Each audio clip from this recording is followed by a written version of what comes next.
Hello, Rune Scholar, wherever and whenever you are. I'm the Modern Erilar. In my last episode, I introduced a couple ways that historical rune writers saved space by leaving out certain runes and by avoiding doubling runes in most instances. But nearly everyone who's heard of runes has also heard of bind runes, so today let's take a close look at how rune writers used bind runes historically, so that you can decide how to use them in your own runic writing. Bind runes are ligatures, where usually two runes are deliberately written in a way that overlaps. It's a type of scribal trick to make writing faster, as creating them economizes on space, time, and effort. Runic ligatures were found all over Europe, though their use did vary over time.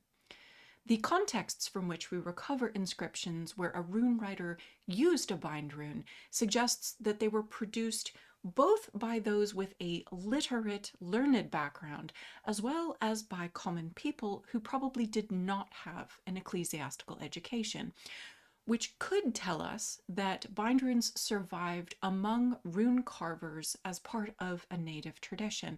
But if we're being realistic, we have no universally reliable method to determine where the concept of bind runes originated. When writing a bind rune, two and occasionally more runes can be written together so that a stave for one rune can serve as the stave for the next when you combine them together. When rune scholars transcribe bind runes, we try to indicate it using punctuation. And one of the most commonly indicated is this horizontal parentheses over top of the runes that are incorporated in the bind. So you'll see over 2 or 3 runes.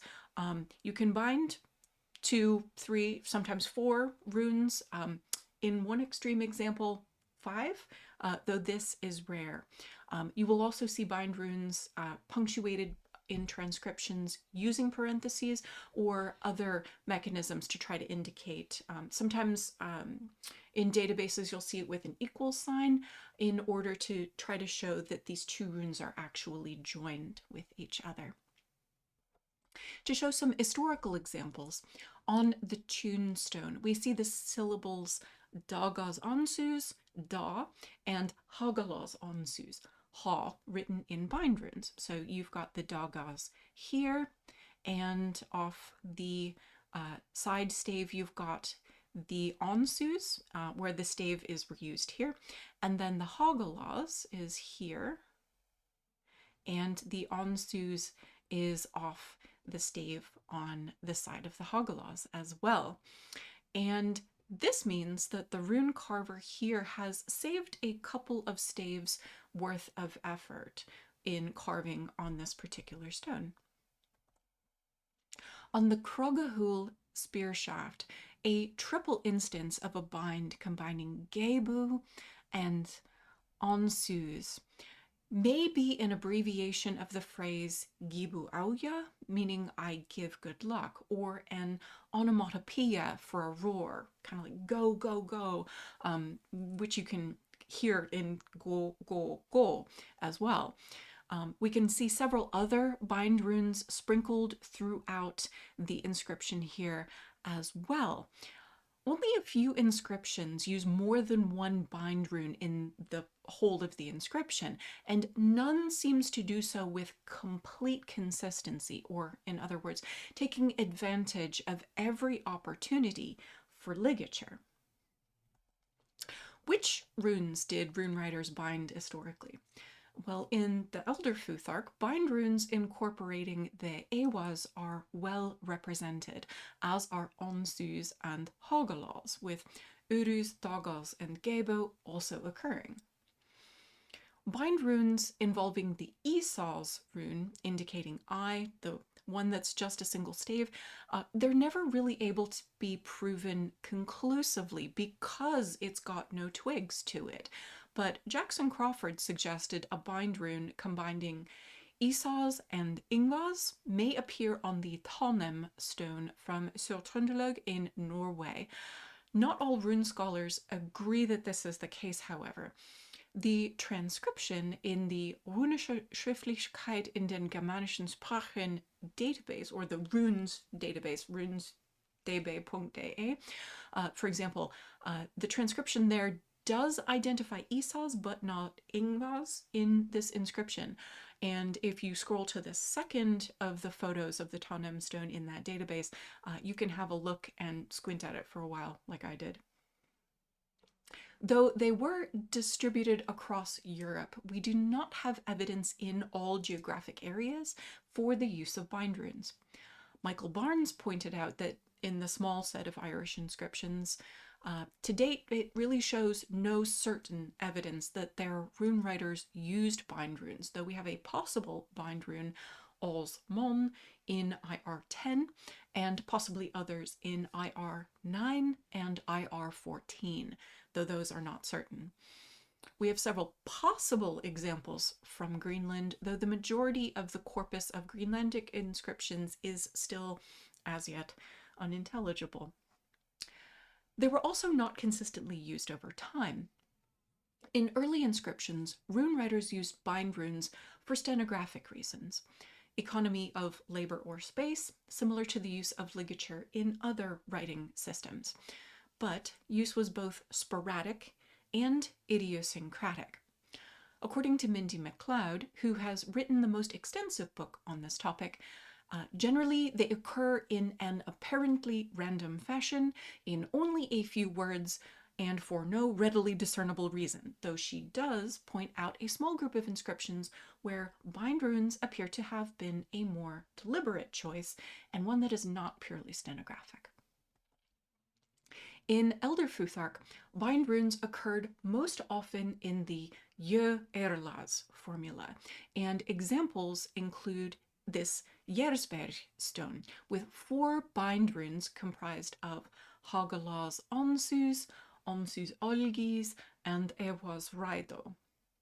On the Bratsberg fibula, which is also a Erilar formula, there are 2 binds, a 4 rune, Ewas here, Kaunas here, Ewas, and then Raido, 4 of them altogether, and then also a 2 rune, Onsus Olgis. And on the Kragehul spearshaft, the rune writer has bound Ewas Raido, Onsus Olgis, Manas Urus, Hagalaz Onsus, Gebo Onsus, and also Hagalaz Ewas. I haven't circled all of the binds in this inscription, but you get the idea that there's a lot of them. You can see that all of the runes here are well spaced, and on the Bratsberg fibula, they didn't take up the whole space available. So the bind runes in these instances don't seem to have been intended as space-saving devices per se. MacLeod theorized that it's possible that the Järsberg bind runes highlighted specific words with ornamentation. She compared this bind rune practice to the use of ligatures in Roman Germania in the 2nd and 3rd centuries of the Common Era. And the ligatures there appeared particularly often within votive inscriptions dedicated to the female deities known as matrones, as a way to highlight specific words within the inscription. Perhaps the rune writers in these specific set of Erilar inscriptions similarly wanted to catch the eye of the reader. In addition to wanting to highlight specific words, another possible explanation for binding runes in Elder Futhark may be some kind of ideographic function, where the rune is embodying the word that is its name. On the Kylver stone, we can observe what is maybe a very dense bind rune here at the end, where It may represent 6 instances of the Tyr rune and 4 instances of the Ansus rune. If these are ideographic runes, this repetition might invoke the god Tyr and another unnamed god 6 and 4 times respectively, which may indicate a protective function. So bind runes may have had, and as an archaeologist it pains me to use this phrase, a ritual significance of some kind, and a magical application. Bind runes also appeared in the transitional period between the Elder and Younger Futharks. The Strøm whetstone features a total of 5 bind runes, 4 Hågal Ansus pairs and 1 Naudis Ansus pair.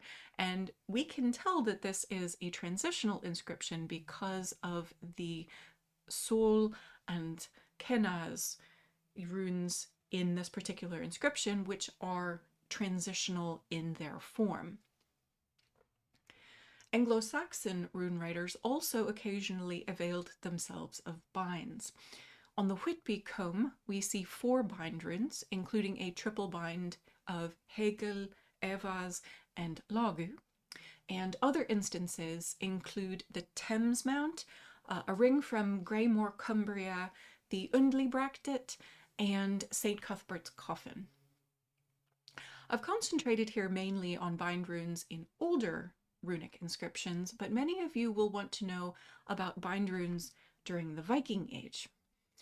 This episode had so much to cover that it's getting a little long, so let's pause here and cover the Viking Age, the medieval period, and the early modern period bind runes in our next episode.